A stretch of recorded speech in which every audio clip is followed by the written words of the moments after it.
ఈ వీడియోలో future perfect continuous tense గురించి తెలుసుకుందాము. దీని యొక్క structure shall, subject shall or will, have been plus V plus ING, object. This is the structure of future perfect continuous tense. I shall have been studying class 10th. ఇక్కడ స్ట్రక్చర్లో ఉన్న ప్రాప్తికి shall కానీ will కానీ ఉపయోగించాలి. Have been వస్తుంది, V plus ING వస్తుంది, object present participle plus object ఉపయోగించాలి. So example, I shall have been studying class 10th. She will have been working in a project.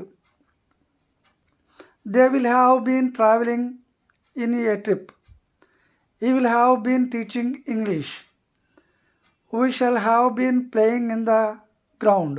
So ఇవి కొన్ని మనకి ఎగ్జాంపుల్స్, ప్రజెంట్ ఎగ్జాంపుల్స్. నెక్స్ట్ మనము positive negative sentences చూద్దాము. కొన్ని ఈ positive negative sentences తీసుకున్నట్లయితే ఇవి యూసేజ్లో అయితే నెగిటివ్ సెంటెన్సెస్ కొద్దిగా తక్కువ యూసేజ్ ఉంటాయి. So I will have been watching, he will have been watching, he will not have been, he will not have been watching అనేది ఎగ్జాంపుల్. నాట్ అనేది నెగిటివ్ సెంటెన్స్, నాట్ ఉపయోగిస్తే సరిపోతుంది. Next, she will have been teaching, she will not have been teaching.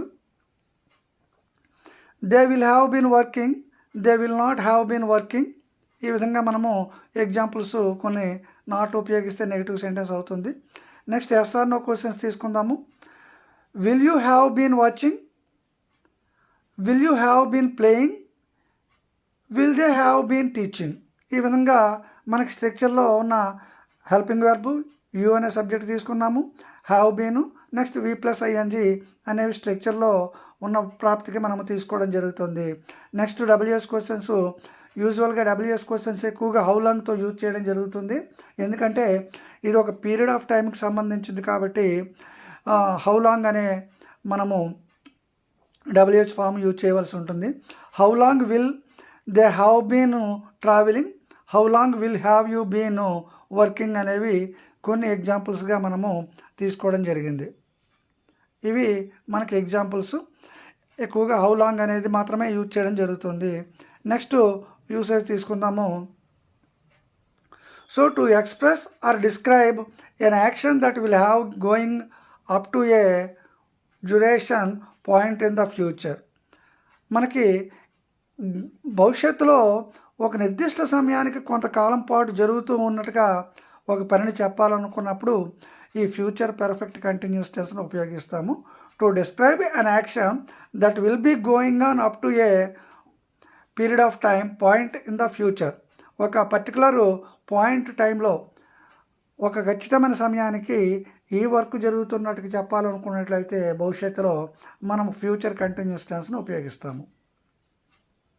కొన్ని examples కూడా తీసుకున్నాము. By next week, ఇది point of time అన్నమాట. By next week they will have been practising for the years, they will have been practising for 10 years. ఈ వచ్చే వారానికి 10 సంవత్సరాలు బట్టి ఈ పని కొనసాగుతూ ఉన్నట్లు చెప్పడం జరుగుతుంది. We will have been waiting for more than 30 minutes by the time they arrive. వాళ్ళు వచ్చే సమయానికి, ఇది point of time, particular time. వాళ్ళు వచ్చే సమయానికి, ఇది భవిష్యత్తులో జరుగుతుంది, వచ్చే సమయానికి మేము అరగంట పాటు వెయిట్ చేస్తూ ఉంటాము. ఇవన్నీ కూడా ఫ్యూచర్లో జరుగుతాయి.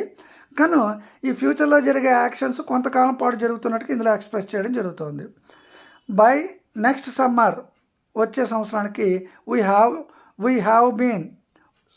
Will have been living in the city for 10 years. 10 సంవత్సరాల పాటు మేము ఆ సిటీలో నివసిస్తూ ఉంటాము వచ్చే సమ్మర్కి. వచ్చే సమ్మర్కి వాళ్ళు 10 సంవత్సరాల నుంచి ఆ సిటీలో నివసిస్తూ ఉంటారు. సో ఈ విధంగా మనం ఫ్యూచర్ కంటిన్యూస్ టెన్స్ని యూజ్ చేయడం జరుగుతుంది. ఇక్కడ కొన్ని మోడల్ క్వశ్చన్స్ తీసుకున్నాము. ఈ మోడల్ క్వశ్చన్స్ తీసుకున్నట్లయితే, by the end of the year he dash work on the project for 6 months. ఇక్కడ period of time for 6 months కాబట్టి ఇక్కడ మనం రాసేది he will have been working అని మనము రాయవలసి ఉంటుంది correct answer. In the same way they dash travel for 2 days when we reach our destination. మా యాత్ర ముగింపుకు వచ్చేటప్పటికి వాళ్ళు 2 రోజులు బట్టి ప్రయాణం కొనసాగిస్తూ ఉంటారు. They will have been travelling అవుతుంది ఇక్కడ. They will have been travelling. Travelling అనేది V+ing. By the next day Monday she dash study for exams for 2 weeks. వచ్చే మండే నాటికి ఆమె 2 వారాలు బట్టి ఎగ్జామ్కి ప్రిపేర్ అవుతూ ఉంటుంది. So by the next Monday అనేది ఫ్యూచర్ పర్టికులర్ టైము. ఇక్కడ she will have been studying అనేది ఆన్సరు. సో ఈ విధంగా మనము ఫ్యూచర్ పర్ఫెక్ట్ కంటిన్యూస్ టెన్స్ని ఉపయోగించడం జరుగుతుంది.